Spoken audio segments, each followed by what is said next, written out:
Hello, AP scholars. We are now taking a look at the famous sameStarChar. This one is synonymous with confusing language or misunderstanding the question. I'm not sure if I mentioned to both cohorts, but this in, I think it was like 2011 or maybe 12.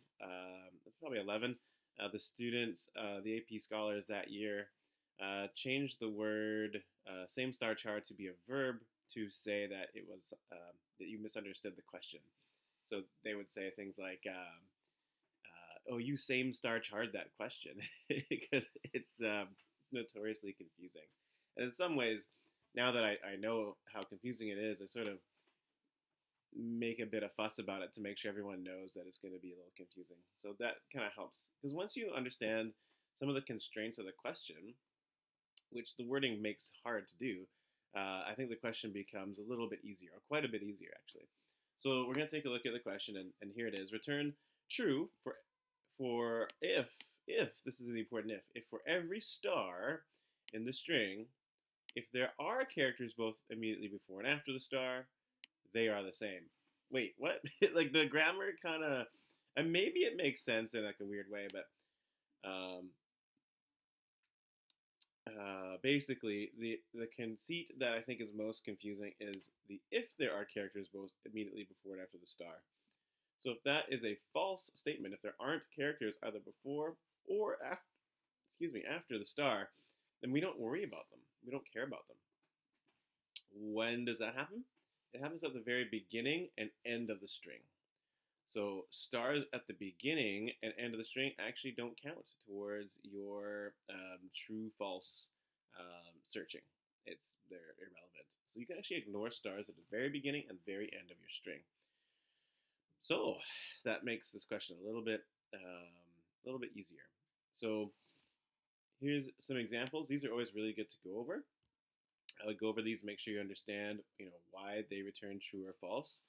And as you start running the question, take a look at the ones where you get them wrong and try to understand why it is your code got them true or false, and especially especially if they're wrong.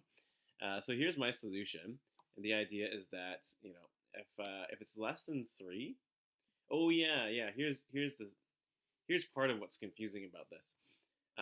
Basically, let's say there's no stars. Is that true or false? And I actually don't know how to explain that in terms of the grammar. I guess I don't know. I don't actually have a quite a good. It turns out that the question assumes that if there are no valid stars, then the answer is true, not false. So if there's no stars at all, it's true, even though it says if for every star, the characters before and after are the same. So if there's no stars, it's a little bit ambiguous. So I'll just tell you right now, if there are no stars that are valid, it's true. So here's me. If I have less than three length, then I just automatically return true. Why is that? Well, because there's no stars worth looking at, right? It's either at the beginning or the end. Those stars don't matter based on the grammar of the question. So we can just immediately return true because there's no stars of any interest. And then otherwise I do a for loop, and check it out. I start my for loop here at 1 because I don't want to look at the string the star at the very beginning. So I can just ignore it. And that makes it a lot easier to stay in bounds. And then I go to string length -1. This is less than. So I'm not going to the very end. I'm going to one character before the end. So I won't actually look at the final character, at least not with directly with I. So that's my structure of my loop. And then I decided to use char at because I think the code looks a little cleaner as opposed to substring dot equals. So here I do char at, and I look at I, the index I, to see if it's a star. If it is, I get the front and the back characters, the one that are directly before and directly after. And then because I can store these as chars, I can then use the comparison operators that you would usually use for primitives. So I don't have to use dot equals or not dot equals or something like that.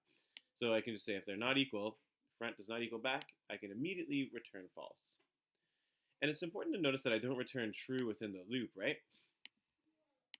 If I find evidence that there's a star that breaks the rules, I can immediately assume it's false.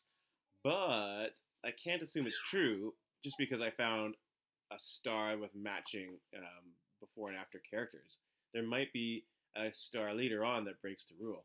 So basically, I just look for things that will prove it false. And if by the end of the loop I actually leave the loop, that means I never returned false, which means that we'll get to this line of code, and I can assume, oops, there's a random character there. I can assume that it's true at that point, and only at that point. It's really important to notice that that's got to be here. If you're not too sure why, that's definitely a question to ask about. And that's a pretty common pattern in these string searchers. Is that you're looking for evidence to disprove it. It depends on the question. Maybe you're looking for evidence to prove it, but the opposite can't be known until you've done the entire loop. So there it is. So there's sameStarChar. What a question. So tough. But this is a good solution, and you might have other solutions too. But I like this one. Okay. Hey, thanks everybody. I hope that helped. We'll see you soon.